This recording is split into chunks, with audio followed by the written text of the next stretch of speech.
Happy Friday, writers! So for my remote learners who watch these videos, I apologize I have not posted one in a while. This week kind of ran away with me. But I'm back, and I particularly made sure to record this lesson because it's a big one.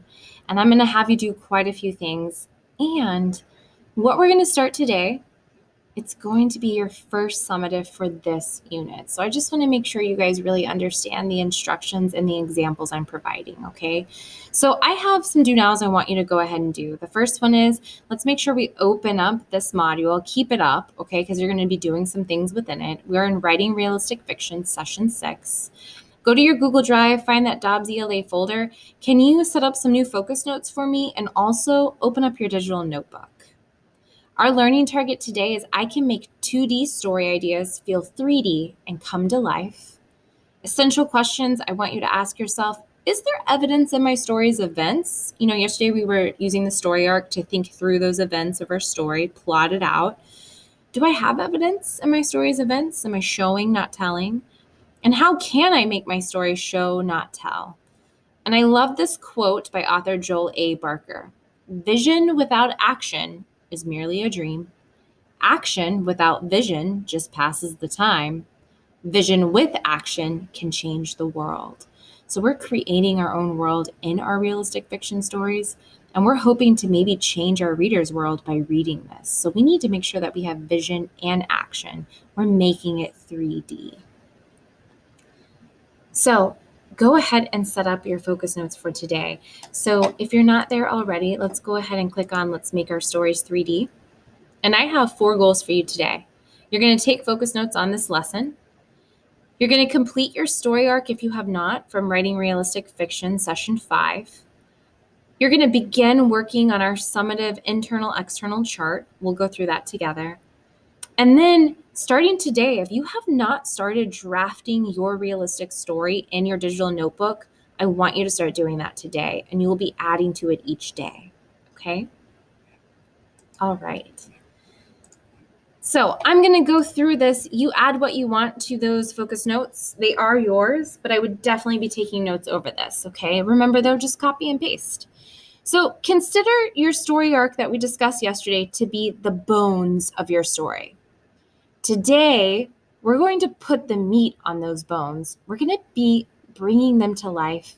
Today, you get to really draft. Some of you have already started, which is awesome. But for those who have not, no worries. You're not behind. We're all on our own timeline here. But everybody needs to start drafting today in your digital notebook, okay?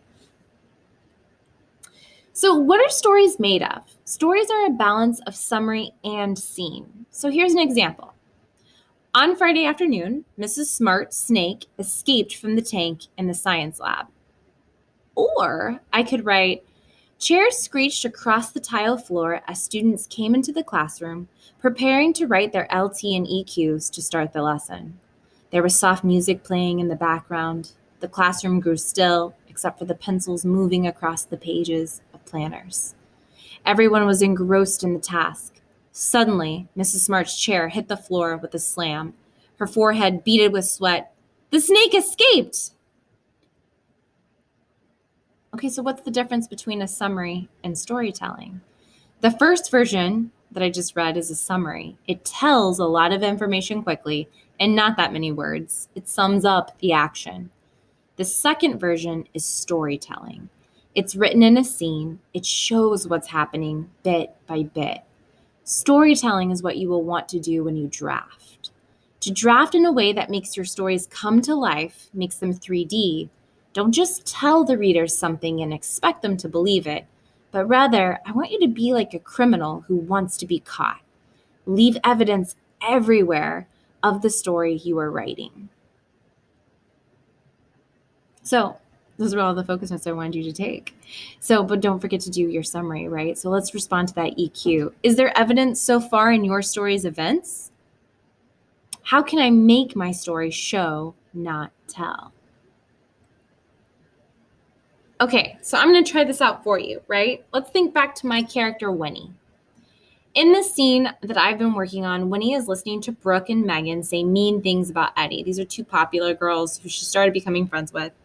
But her friend before she was popular and she was bullied a lot. His name is Eddie. So we could start the scene like this. As the two girls talked, I felt uncomfortable. I didn't know what to do. But let's think back. And I don't know, I think this is a first fine sentence. We're allowing the reader to see into Winnie's thoughts. But to make Winnie's state of mind bounce off the page, to make it 3D, I can instead ask myself, where's the evidence? How can I show, not tell?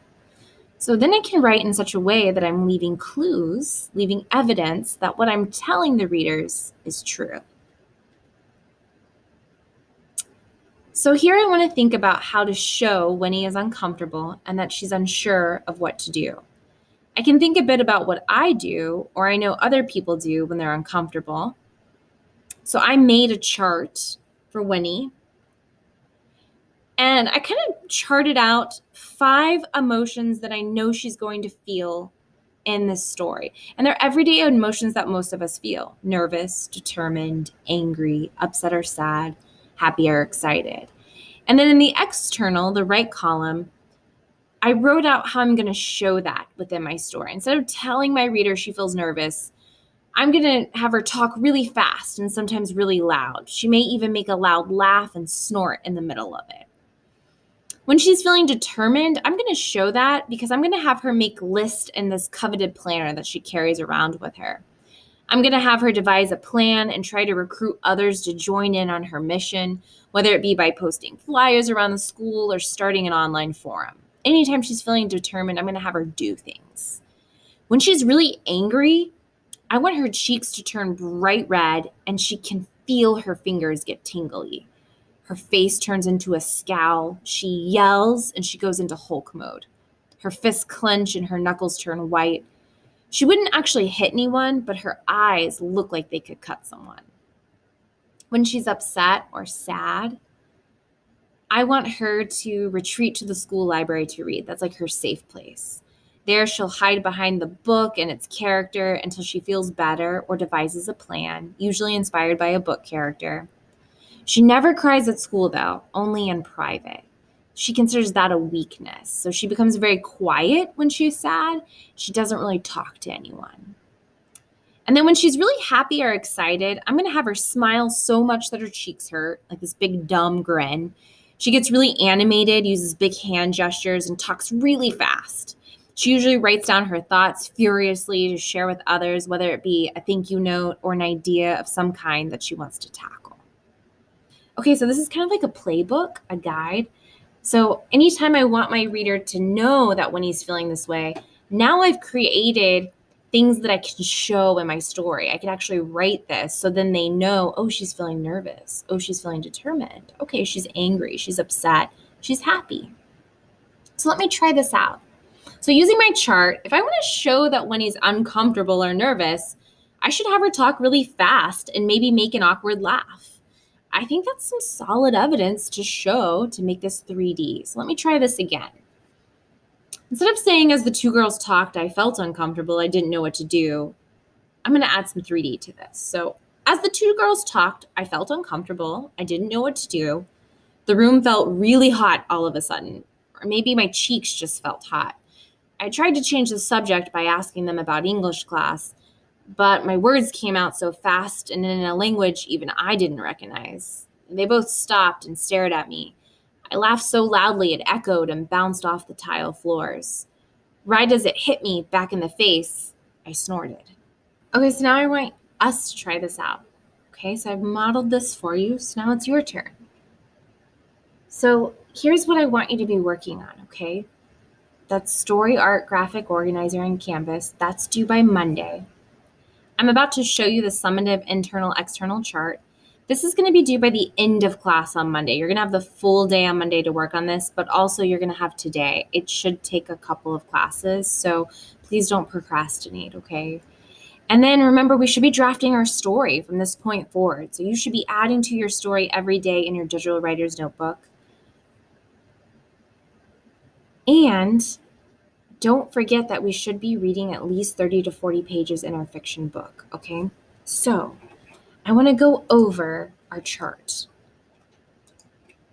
So if you go into the module, it's internal, external chart, summative grade. And here are your instructions. So over the past 2 weeks, we've been creating believable main characters for our realistic fiction story. This is going to be your first summative test assignment for this unit. Okay, so you're going to complete what I just shared with you, an internal and external chart to further build your character. So in the internal column, you're going to list 5 emotions, just like I did for Winnie. And they should be everyday emotions that your character feels, right? These are emotions that your character will feel in your story. And then in the external column, you're going to describe how your character acts, shows the world when they're feeling this way. Think of gestures, tics, facial expressions, etc., that your character will do when feeling a certain emotion. And you're going to use my chart as a guide, okay? So you'll make sure to click here. You're going to open it, make a copy. This is your copy. And the first part is just my example, and that's the one that I just showed you, right? And then you're going to scroll down. You're going to put your character's name, and you'll tell us the 5 emotions and how are you going to show them for your character, okay? And then make sure when you're submitting, do me a huge favor. Go to Google Drive. Do not go to Google Drive LTI. It will not work. Go to Google Drive, and then you're going to upload it. It won't let me because technically I'm not real right now. I'm a fake student. But you'll just upload it to your drive and then submit. Please do not email it to me because it gets lost in my email. Submit it here for me, okay? Happy writing, everyone. I cannot wait to see how you're developing your story and your characters. Please email me if you need any help.